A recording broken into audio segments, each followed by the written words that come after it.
The truth about salvage titles is it doesn't necessarily have to do with the amount of damage. Buying a salvage car can save you thousands of dollars. But if you mess up, you'll be stuck fixing someone else's shortcuts. Coming from a guy who spent the last 15 years working in the salvage automotive industry, these are the top 5 things that I always ask, and I really suggest that you do the same before you even consider buying a salvage car. And number 5 is so obvious, yet not very many people ask this before it's way too late. So here goes.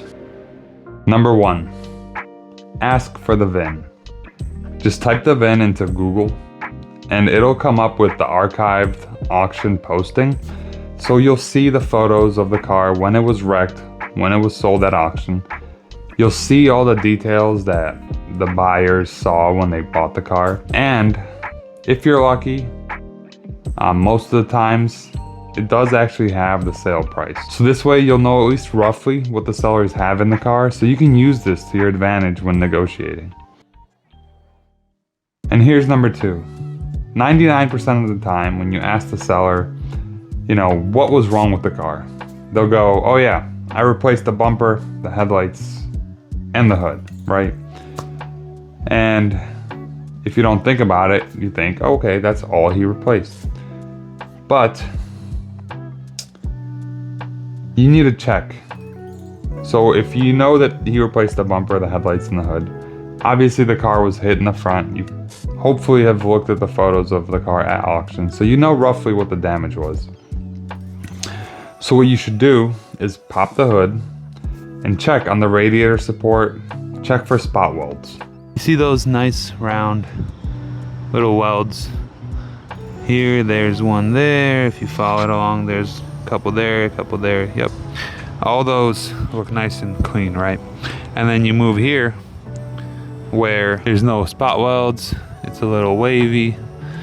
And that's because that's where I welded this radiator support in. And the same thing on this side. Of course, I had to scratch it up with the headlight, but it is what it is. But you can see there's no spot welds there. So that's what you got to look for. Most shops buying cars at auction, rebuilding them, selling them, they don't have spot welders. What they do instead is they drill a hole through it and just MIG it up, MIG weld it, so there'll be a big bead there. And then they grind it down and they paint it, right? And this is something you can use to your advantage because you can look for those spot welds. If you see, the radiator support ends and it's just smooth, it was replaced. So check for that between the motor and the bumper. Check everything. There's no harm in spending an extra couple minutes just looking things over. Number 3, make sure that everything works. I know this is boring and I know this is tedious and you probably have better ways to spend 15 minutes of your life, right? I get it. But just make sure that all the buttons in the car work. Make sure that the mirror adjusters work. Make sure that the heated seats work. Just every single option in the car, just go through, press the button, and see if it actually works.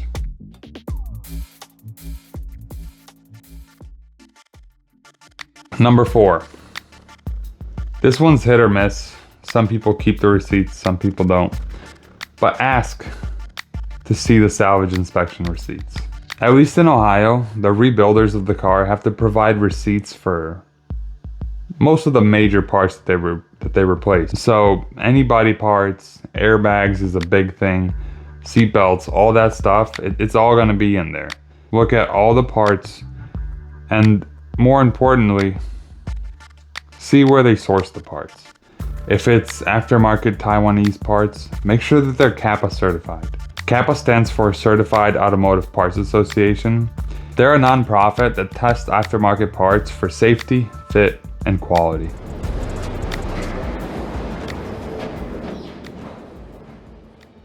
And here's number 5. This one is so simple, yet so many people get burned on this. Ask for the alignment spec sheet. I'll be honest with you. If I'm buying a salvage car and they don't have an alignment spec sheet, they've never done an alignment on the car, supposedly, I'm not buying that car. After an accident, it's highly recommended to do an alignment. And if they didn't do it, or if they say that they don't have the spec sheet, that's an instant red flag. Now, I know what you're thinking. If I drive the car, it drives good, doesn't pull anywhere, then it's probably good, right? No, that's not true. The car can drive perfectly fine, but the left wheel can be half an inch further back than the right wheel, just because the left side was hit, pushed that side back, and they never fixed it. Make sure you ask for that alignment spec sheet. That's so important, so simple, and everybody should have one. All that being said, a salvage title doesn't necessarily mean that a car is bad. You just have to know the right questions to ask. Because here's the truth. I've seen tons of cars go through the auction with no damage at all, yet they're still branded salvage. And then on the flip side, I've seen cars that are completely destroyed and they're going as clean title. And you'd think, well, what the hell, that doesn't make sense, right? And it doesn't. But in reality,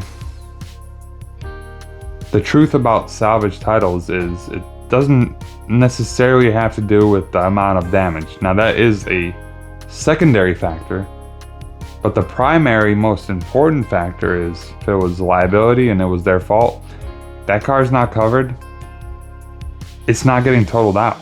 Insurance isn't paying for it. It's a clean title car. People have this misconception that all clean titles are never hit and that all salvage titles are just destroyed. There's a huge gray area when it comes to branding titles and salvage cars, clean title cars. There's just enormous amounts of error and room for interpretation. Let's put it that way.